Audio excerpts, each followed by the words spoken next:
1960, un étrange crâne fossile a surgi des entrailles d'un petit massif montagneux du Maroc.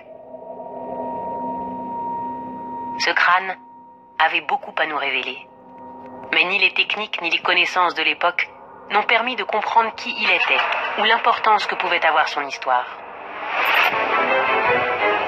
Porté par l'intuition de deux chercheurs français et marocains et équipé des outils et des savoirs du XXIe siècle, une équipe internationale revient sur le site de sa découverte et reprend l'enquête. C'est toujours fait, c'est mon début. Ce qu'ils découvrent alors dépasse tout ce qu'ils avaient pu imaginer. On a découvert une nouvelle mandibule, un fémur, des fragments de crâne. Je suis tenté de dire qu'il s'agit d'une petite famille. On s'attendait à quelque chose d'ancien, mais pas aussi ancien que ça. Cette incroyable découverte contredit sans appel tout ce qu'on pensait établi sur l'origine de notre espèce. Tous les manuels scolaires, toutes les publications doivent être révisées. L'homme d'Iroud bouleverse le récit de l'apparition d'Homo sapiens et redéfinit totalement le cadre de son développement.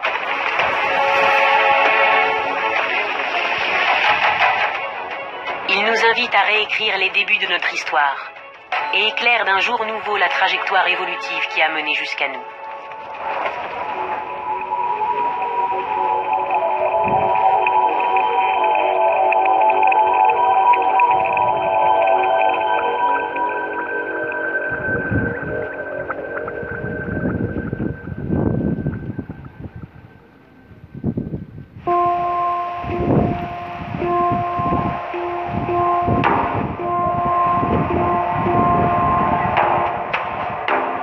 Au Maroc, dans la région située entre Safi et Marrakech.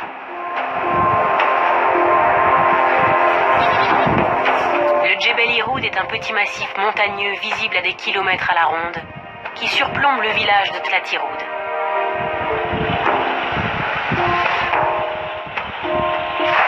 Les minéraux qu'il renferme sont depuis longtemps la principale source d'activité économique de la région. Les explosions de dynamite des carrières continuent aujourd'hui encore d'ébranler le massif et d'innombrables galeries de mines percent ses flancs.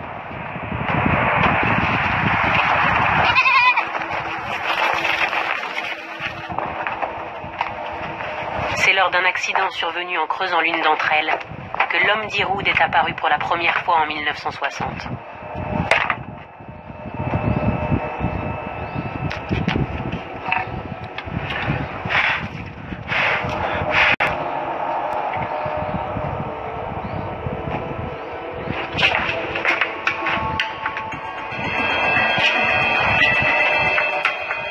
Découvert par un ouvrier de la mine, cet étrange crâne est remis au professeur Émile Enouchi, paléontologue à l'université de Rabat, qui en publie la description. Il a l'air très ancien, mais ne ressemble à aucun autre fossile d'homme préhistorique connu à l'époque. Sa boîte crânienne a une forme allongée, primitive, mais sa face est redressée.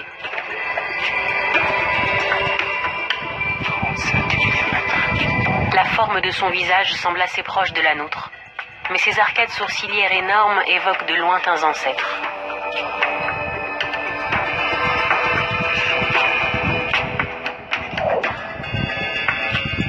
La galerie de mine a percé le fond d'une vaste grotte remplie de sédiments et Enouchi entreprend de la fouiller.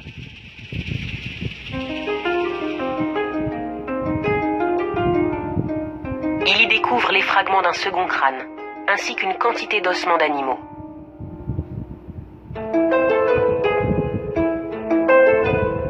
Mais également une riche collection d'outils préhistoriques.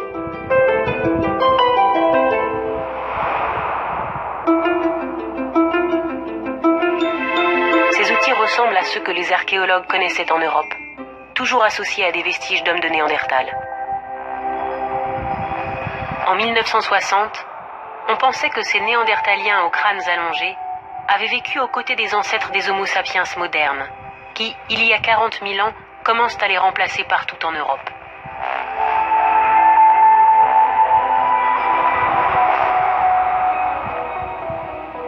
Le professeur Enouchi fait effectuer une datation au carbone 14, qui donne au crâne d'Iroud un âge de plus de 40 000 ans.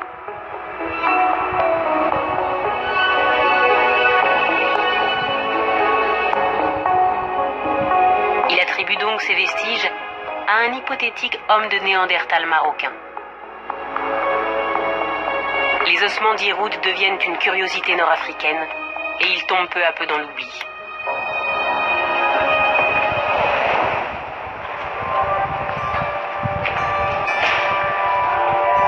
Plus tard, en France, un jeune chercheur les remet en lumière.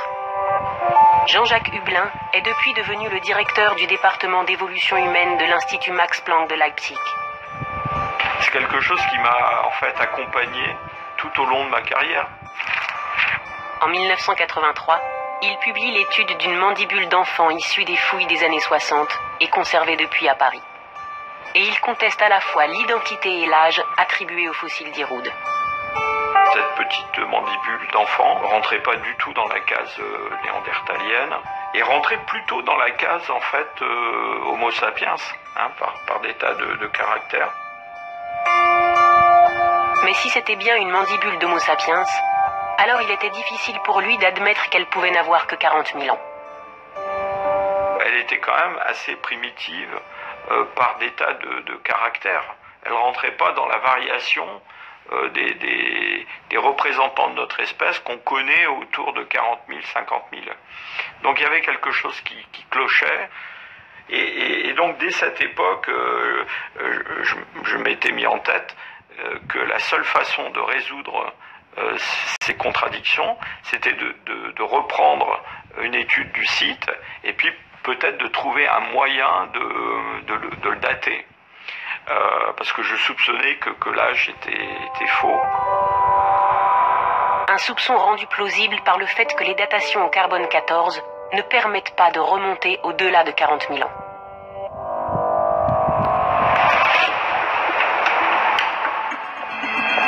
Au Maroc, le statut de ces vestiges avait aussi depuis longtemps attiré l'attention d'un autre chercheur, le professeur Abdelwahed Bensar. Lors du passage de son diplôme en France, le professeur Van der Merch, qui avait dirigé la thèse de Jean-Jacques Hublin, lui avait donné à comparer un crâne de néandertalien et celui mis au jour à Iroud. On a pratiquement la même capacité cérébrale et c'est le seul point commun que nous avons entre ces deux spécimens. Lui aussi avait conclu que ces vestiges ressemblaient plutôt à ceux d'un Homo sapiens étrangement archaïque. Dès son retour au Maroc au début des années 90, il s'était rendu à Djebel Iroud.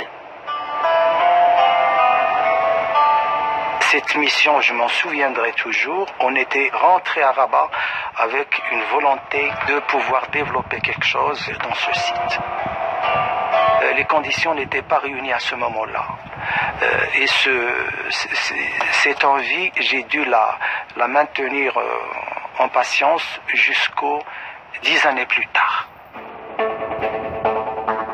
En effet, à cette époque, c'est vers l'Afrique de l'Est qu'étaient tournés tous les regards de la paléoanthropologie.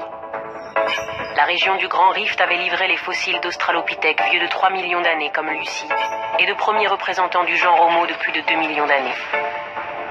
Et c'est en Éthiopie, sur les sites d'Homo Kibish et d'Erto, qu'on avait découvert les restes des plus anciens représentants de l'espèce Homo sapiens. Des crânes à la morphologie très proche de la nôtre, datés de 195 000 ans et de 156 000 ans.